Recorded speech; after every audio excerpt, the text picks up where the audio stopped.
आखिर मुल्जिम साद Abbasi group captain Asim Tariq का कातिल कत्ल करने के 9 घंटे बाद गिरफ्तार कर लिया गया।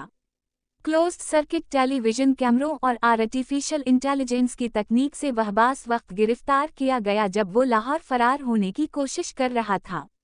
ये हादसा 5 जुलाई को उस वक्त हुआ जब एक मोटरसाइकिल सवार एक लड़की नेमरा को जोर जबरदस्ती से इसकी मर्जी के खिलाफ कहीं और लेकर जा रहा था।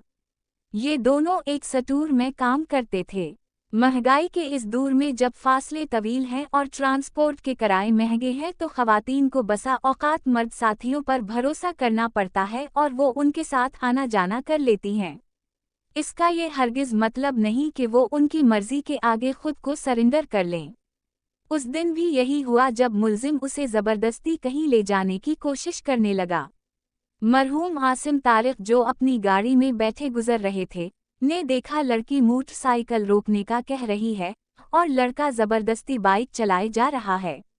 आखिरकार लड़की ने बाइक से ज़बरदस्ती उतरने की कोशिश की, मगर मुल्जिम जोर ज़बरदस्ती करने लगा। मरहूम आसिम तारिक ने अपनी गाड़ी आगे मोड़ कर रोक दी ताकि मुल्जिम लड़की को ना ले जा